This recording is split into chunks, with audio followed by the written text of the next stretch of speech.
सजदा सरकार ने सारा अर्श क्यों सजदा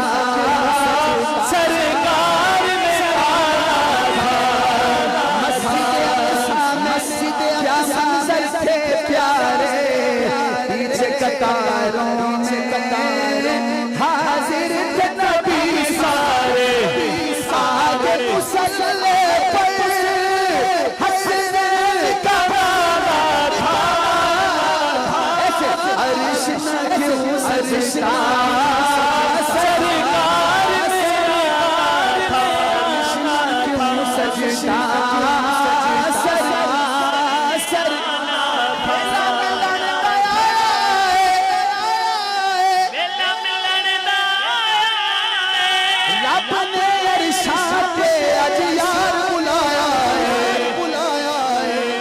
रब नू प्यारा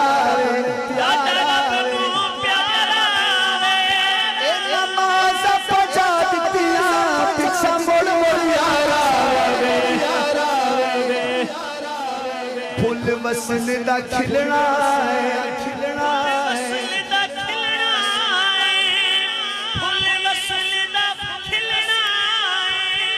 यार ने अरशा ते अज यार नू मिलना दोबारा पढ़ो हजरत कह रहे दोबारा पढ़ूं दोबारा यार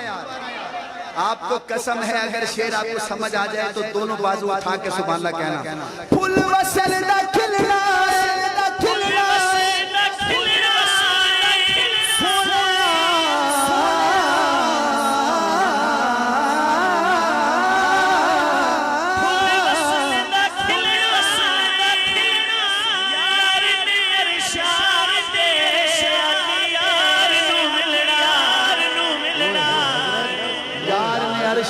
आज यार मिलना।